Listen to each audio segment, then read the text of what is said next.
네, 우리 항구에서 정유 제품을 싣고 출항한 뒤 북한 배에 몰래 옮겨 실은 홍콩 선박이 정부 당국에 의해 적발된 가운데 러시아도 북한에 몰래 석유를 공급했다는 외신 보도가 나와서 눈길을 끌고 있습니다. 네, 전문가 두 분과 함께 관련된 이야기 나눠보겠습니다. 네. 봉영식 연세대 통일연구원 전문위원, 문근식 한국국방안보포럼 대외협력국장이 나오셨습니다. 두 분 어서 오십시오. 안녕하십니까? 네, 안녕하십니까. 자, 앞서도 저희가 보도를 해서 쭉 보여드린 대로 대북 정유 제품 불법 공급 사실이 확인이 됐는데요. 일단 두 가지 해석이 나오고 있는 것 같습니다. 대북 제재에 구멍이 났다는 것과 또 이를 막기 위한 국제사회의 노력도 강화되고 있음을 보여주는 사례였다. 이런 분석이 있던데 일단 봉 박사님은 어떻게 좀 보고 계세요, 이번 사건이요? 너무 비관적으로 판단하기에는 아직 이르다고 봅니다. 유엔 안보리 결의안 2397이 통과한 지 얼마 되지 않았기 때문에 그것이 집행되기까지는 아직 사실 시간이 필요한 것이죠. 그러니까 이제까지 일어난 이런 북한의 석유 수입의 그 사건들은 2397이 아니라 안보리 결의안 2375 체제에서 일어난 것입니다. 그렇다면은 이런 것이 금지도 있지만 기선국의 동의가 있을 경우에는 그 선박을 이제 조사하고 그런 것을 제한할 수 있기 때문에 그런 면에서 약 구멍이 있었다는 것이죠. 그러니까 2397이 통과된 다음에도 이런 일이 계속 된다 그러면 그게 큰 문제긴 하겠지만 이 이전에 유엔 안보리 결의 체제하에서 일어난 일이기 때문에 결국에는 이 유엔 안보리 결의안은 북한의 그런 그 경제 제재와 압박을 이제 증가시키는 데 목적이 있습니다. 그러니까 그 과정에서 나온 현상으로 보는 것이 타당할 것입니다. 그렇군요. 네, 국장님 생각은 어떠신가요? 저는 구멍이 났다기보다는 이제 숨바꼭질이 시작된다 이렇게 보고 있어요. 이제 우리가 예상했던 바 아닙니까? 북한으로 볼 때는 정말로 가공유 이런 것들은 절실하거든. 항공유, 휘발유 이런 것들은. 그렇기 때문에 대부분의 그 지금까지 원유나 중국으로부터 원유가 45% 파이프라인을 통해서 러시아 한 20% 이렇게 들어온다고 알고 있고 나머지 정도는 이제 가공유 같은 거 해상으로 들어온다고 이렇게 알고 있는데 정말 이제 발등에 불이 떨어졌다 이렇게 볼 수 있고요. 이제 그런 것들을 교묘하게 피해서 자기들이 확보할 수 있는 수단이 이제 해상을 통한 건데 이제 시작했다고 봅니다. 그래서 지금 뭐 유엔 제재에서 여러 가지로 이제 제재 선박도 지정하고 그랬지만은 이번에는 2375에서는 제재 선박을 지정했지만 이번에는 의심되는 선박도 보자. 이렇게 추가된 거거든요. 2397에. 그래서 이제 확대된 거죠. 그런 상황에서 보면은 이제 북한은 계속 이제 숨어서 하려고 할 거고 그동안 또 정부를 제끼고 중국이나 러시아에서도 민간기로 밀매 형식으로 하거든요. 이런 밀매 형식으로 하면 이윤이 더 남기 때문에 그런 것이 활개치리라 이렇게 봅니다. 그러니까 제재가 잘 이루어지고 있다고 좀 보는 저는 이제 거네요. 시작 단계고 양쪽에 이제 공방전이 이제 시작되지 않겠나 이렇게 보고 있습니다. 이게 계속될수록 이제 부담이 되는 나라는 중국과 러시아입니다. 그렇습니다. 그러면 해상에서 이런 밀무역이 점점 북한이 하기 어려워진다면은 결국에는 육로 무역밖에 남지 않거든요. 그렇다면 육로라면은 중국하고 러시아인데 특히 중국은 앞으로 이제 북한 문제가 점점 악화가 된다면은 중국 책임론을 벗어날 수가 없는 것이죠. 더더군다나 이번에 2397호 결의안을 보면은 AIS 선박 자동 위치 인식 장치를 북한 선박들이 계속 켜놓고 있어야 된다 이런 조항이 있습니다.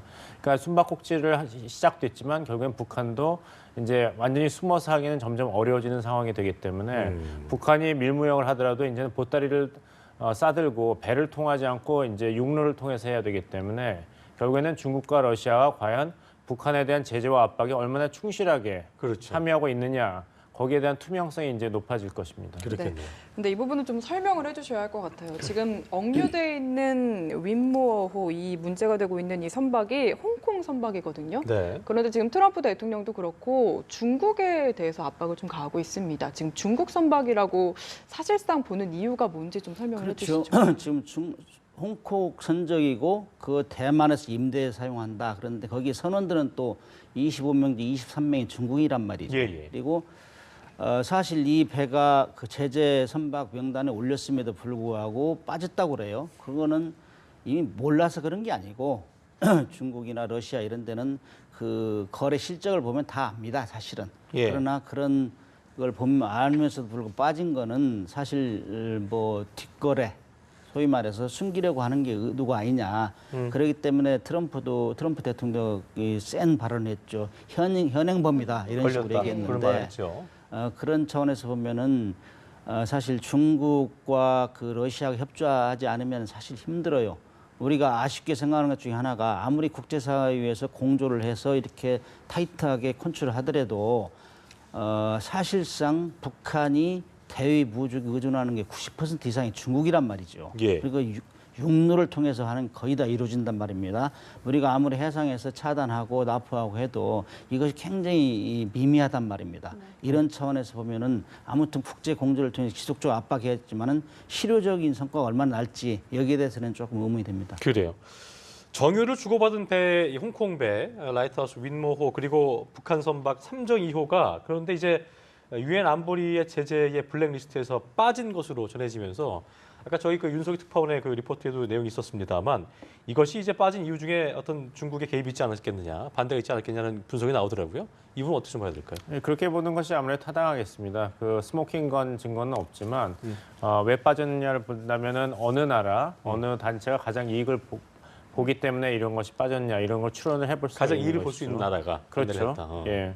그렇지 않으면 이런 보호를 할 이유가 없는 것이고 제재 대상 리스트에 올라가면 입항 자체가 금지됩니다. 예. 하지만 현행 유엔 안보리 결의안을 보면은 이제 의심되는 선박의 입항이 허용되더라도 이제 그것을 이제 조사하고 그 물건들을 뺏을 수 있기 때문에 전혀 조치가 없는 것은 아닙니다. 블랙리스트에 오른다면은 과연 그 입항 자체가 금지되지만 그 조치까지 가지 않더라도 예. 이런 선박들의 이런 대북 밀무역 행위를 제재할 수 있는 조치는 사실 법적으로 벌써 다 이제 만들어져 있습니다. 네. 그 사실 또 궁금한 점이요. 이게 이렇게 정유 제품이나 석유 제품이 넘어간 게 사실 민간 차원에서 이루어진 건지 중국이나 러시아 정부가 뭔가 정부 차원에서 넘긴 것인지 좀 궁금하거든요. 지금 상황에서 러시아나 중국이 정부 차원에서 한다는 거는 사실 누워서 침 뱉는 계기죠. 부담이 되겠죠, 그런 거. 네, 그런 점에서 이 굉장히 부담이 되고. 예. 그러나 이제 정부가 사실상 알면서도 눈 감아주는 그런 경향이 있다고 봅니다.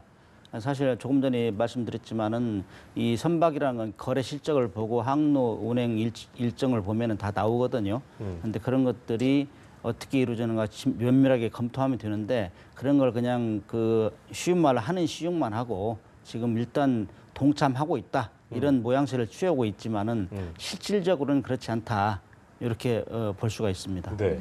해상 밀거래가 이렇게 좀 암암리에 이루어져 오던 것이라고 전문가들은 분석하고 있다면 이거를 이렇게 냅두면 안 될 거 아니에요. 어떤 게 좀 실효적인 대책이 될 수 있다고 좀 보시는 거예요?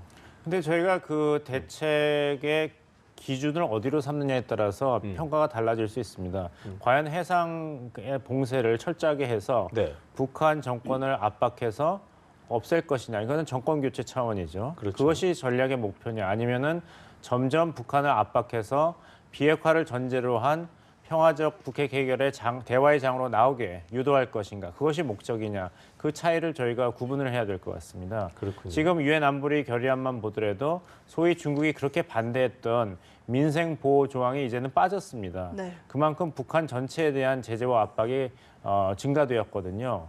그러니까 이제 북한을 북한 정권을 압살하는 것이 목적이라면은 지금 조치가 부족하다 이렇게 평가할 수 있지만 북한 정권을 비핵화의 대화의 장으로 끌어내겠다는 것이 목적이라면은 그렇게 야박한 평가를 할 필요는 없다고 봅니다. 알겠습니다.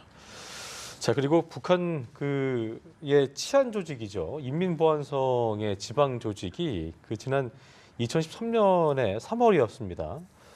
준전시 작전 계획을 작성했다고 일본의 도쿄신문이 보도를 했는데요.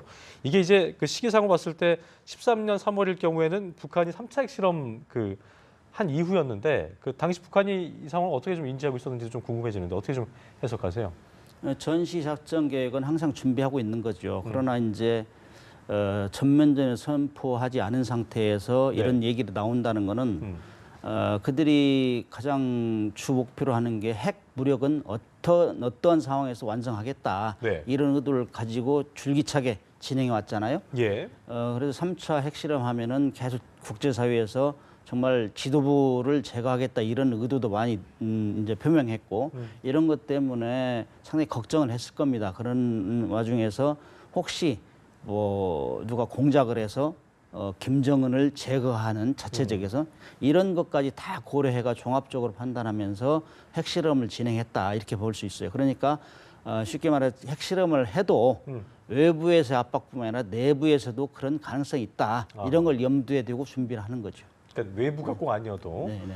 내부에서도 일어날 문제에 대해서 대비를 한 것이다. 봉 의원님 어떻게 해석하세요? 그때 기억이 납니다. 2013년 3월 5일이었죠. 예. 김영철 총참모국장이 정찰총국장이 이제 그런 선언을 했는데 이제 정전 협정에 구속받은 일이 없이 우리는 임의의 대상에 대해서 제한 없이 임의대로 정밀 타격을 가할 것이다. 그래서 이제 전시 상태에 돌입하였다 이런 선언을 하였죠.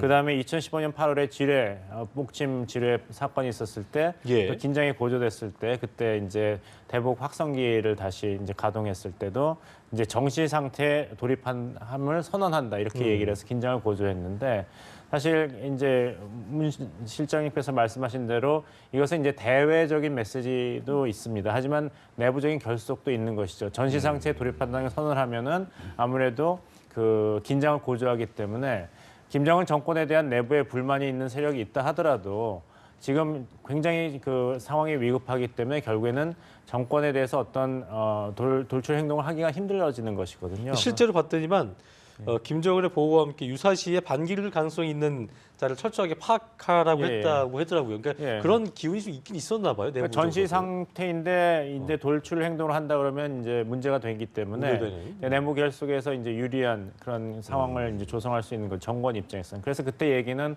뭐 사실 그때 박근혜 정부가 흔들리지도 않았습니다. 그 목침 사건 때도 그랬지만. 그래서 이제 결국에는 북한 정권이 일종의 이제 슬며시 꼬리를 내린다고 할까요? 아니면 예. 없던 일로 했고 사실 뭐 북한은 항상 준전시 상태 아닙니까? 그래서 그것을 굳이 말한 것은 어떤 다른 복선이 깔린 것이 아니었는가 이런 해석이 있었던 기억이 납니다. 그렇군요. 네. 이번에 좀 이슈를 바꿔서요. 한일 위안부 합의에 대한 이야기를 해봐야 될 것 같습니다. 지금 문재인 대통령이 뭐 이대로는 안 된다. 좀 약간 재협상론이 불거진 것 같은데 사실 우리로서는 모두 다 재협상론에 대해서 좀 동의하는 분위기가 형성이 됐는데 일본은 절대 안 된다. 그렇습니다. 아베 신조 총리 같은 경우에는 뭐 1mm도 움직일 수 없다. 이렇게 좀 강경한 입장이거든요. 이 상황에서 우리가 취할 수 있는 입장, 뭔가 어떤 출구 전략을 세워야 할까요?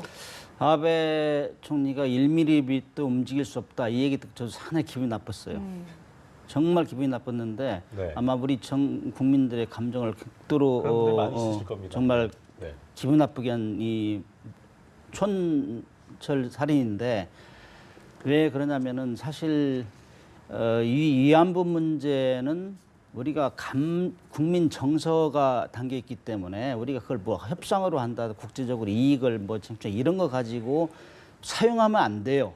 국민 정서가 어느 정도 양쪽에서 가해자와 피해자가 어느 정도 이해하는 이 합의된 상황에서 합의가 돼야 되는데 그렇지 않았죠. 사실은 합의될 당시에 얼마나 말이 많았습니까? 이면 합의가 있느니 없느니 얼마나 말이 많았어요. 왜 빨리 하느냐.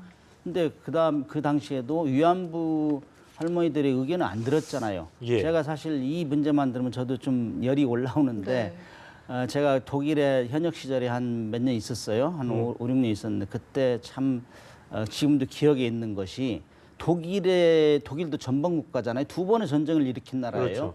그 나라하고 너무 대조된다 하는 걸 느꼈어요. 그 중에 하나가 제 딸이 고등학교 다녔어요. 독일에서. 예. 아버지, 독일에는 애국가가 3절이 있는데 3절까지 있는데 3절만 불러요. 1, 2절은 안 불러요. 그래. 왜 그래? 그랬더니 1절하고 2절은 독일을 찬양하는 그 단어가 많아요. 핵심 워드가. 거기에 이제 뭐 제가 뭐 독일은 잘 못하지만은 그 1절에 보면 도이칠란드 이버 알레스 그래요. 모든 것에 앞선다. 독일이 위에 있다. 그다음에 2절 같은 경우도 독일의 여성들을 찬양하고 자기들의 최고다. 이런 얘기가 있어요. 3절에는 뭐 사실 뭐 화합하고 평등하고 자유 이런 얘기가 있어요. 그래서 야 그러면은 1, 2절을 없애버리고 3절만 하면 되지. 왜 1, 2절은 놔두고 계속 3절만 부르느냐. 이거 이상하다. 그게 교육적인 효과라 이거예요. 아하. 그래서 전범 국가로서 항상 반상의 차원의 반성하고 이런 사죄하고 그다음에 또 한 가지는 그 빌리 브란트 총리가 그 폴란드 바르샤바 가가지고 유대인 유령탑에 사주하고 예. 메르켈 총리 2008년도에 이스라엘 국회에 가서 사주 연설했잖아요. 2015년에는 또 아우슈비츠 가서 무릎 꿇고 사주했잖아요. 이런 자세가 있기 때문에 독일은 정말 유럽에서 리딩 국가로서 유치를 하는데 사실 일본은 그렇지 않습니까? 네, 어제 그 보고 1mm도 움직이지 않는다. 누가 가해자고 누가 피해자인지를 모르는 거예요. 이런 상황에서 가해자와 피해자가 정말 스탠스를 정확히 취한 상태에서 국민적으로 정서적으로 맞으면은 이렇게 이제 뭐 하고 그래야 되고 한 가지만 더 추가하면은 우리가 과거 64년도인가 65년도인가 그때 그 한일 협정할 때 우리가 배상금하고 독립 축하금을 받았잖아요. 네. 그때는 우리가 사실 전후에 엄청나게 어려웠지 않습니까? 우리가 정말 경제 건설도 해야 되고 그 당시에는 그 배상금도 받았지만 지금은 상황이 다르다 이거죠. 위안부 문제 가지고 우리가 배상을 받는 건 다시 한번 생각해봐야 된다. 우리가 지금 세계 경제 10위권이에요. 그러나 이제는 그런 걸 치유하면서 돈을 받는 것도 한번 생각해 봐야 된다고 봐요. 왜냐? 그때는 우리가 정부에 힘이 없었기 때문에 우리가 당했지만 지금은 힘도 많이 키웠고 그래서 국민들의 자존심을 키워준다고 봐요. 정부가 할 수 있는 일 그 사람들 우리가 위로해 주면 돼요, 이제. 단지 중요한 거는 진정으로 사과하느냐. 평생을 그 사람들 한을 맺고 살았는데 이 사람들을 진정으로 화해시킬 수 있는 워딩이 필요한 거지 사주가 필요한 거지 지금 돈이 중요하지 않다 이런 생각이 듭니다. 그래요. 그러니까 되게 이상적으로 뭐 많은 사람들이 공감할 수 있는 말을 해주셨는데 현실적인 방안도 저희가 좀 준비를 그게 뭐 알았다면 이미 이루어졌겠지만 그렇게 해오지 않았던 일본이기 때문에 어떤 방법을 저희가 또 생각을 해야 될지도 궁금한 것 같습니다. 뭐 일본 정부를 꼭 두둔하는 건 아닙니다만 일본 정부의 입장에서 이야기한다면 예.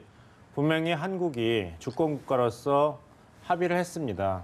그것을 지켜야 된다고 주장을 계속 하는 것은 일본에서는 굉장히 유리한 협상 카드인 것이죠. 더더구나 10억엔이 출연이 되었고 그것도 국가 재정으로서 그러니까 어떻게 본다면 이제 아베 정부로서는 일본 정부는 많은 어려움이 있지만 다 지켰다. 왜 한국 정부가 골포스트를 또 움직이는가? 앞으로 한국 정부랑 어떻게 같이 일을 할 수가 있고 위안부 문제의 합의를 막는 것은 일본 정부가 아니라 한국 정부가 아니냐 이런 주장을 계속 제기할 여지가 있습니다. 그러니까 이제 이런 속담이 있습니다. 문제 하나가 있는데 해결이 잘 안 될 때는 그것을 2배로 크게 만들어 봐라 이런 말이 있는데 어차피 2015년 이 상호 합의가 이렇게 문제가 많다는 것이 적어도 한국 정부의 입장에서는 확인이 됐습니다. 그렇다면 이 문제를 차라리 크게 만들어서 2015년 공동선언에서 부족했던 부분이 계속 제기됐지 않습니까? 그 부분을 추가하는 형식으로. 그렇죠. 그 부분을 그냥 슬쩍 넘어가는 것은 결국에는 해결이 안 된다. 그럼 구체적으로 어떻게 할 것이냐? 첫째는 문재인 정부가 얘기한 대로 피해 당사자의 입장이 가장 중요합니다. 피해 당사자 36분이 아직 생존해 계신데 이분들의 입장이 충분히 그리고 적절하게 반영되는 방향으로 새로운 합의를 도출하는 노력이 필요합니다. 그리고 이분들의 의견이 꼭 한 가지 입장은 아니거든요. 이분들 중에 많은 분들은 또 이제는 이 고통스러운 과거의 장을 좀 덮고 싶다. 이런 말씀도 하고 계시기 때문에 시간을 두고 충분히 의견을 수렴하는 것이 중요하고 이것이 문재인 정부가 이야기하는 당사자, 인간 중심의 접근 방법이 아닌가 하고 두 번째는 이제 진실 화해, 치유 이것이 빠져 있습니다. 말씀하신 대로 10억엔 주니까 끝났다. 일본 정부가 이렇게 주장하고 있는데 사실 그게 중요한 게 아니거든요. 이 피해자 할머니들이 원하는 것은 돈이 아니지 않습니까?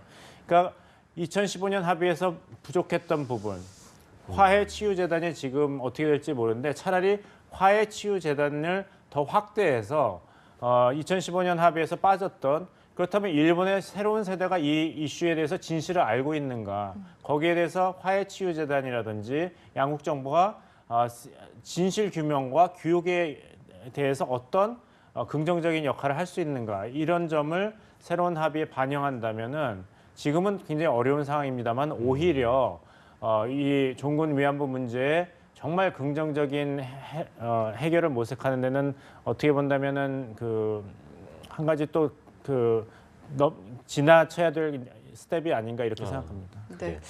위안부 이슈가 나오니까 두 분 다 정말 뜨겁게 열정적으로 그렇습니다. 이야기를 해주셨는데 시간 관계상 오늘 여기까지 들어보도록 하겠습니다. 네. 지금까지 봉영식 연세대 통일연구원 전문위원, 문근식 한국국방안보포럼 대외협력 국장과 함께했습니다. 네, 두 분 오늘 고맙습니다. 감사합니다. 네, 감사합니다.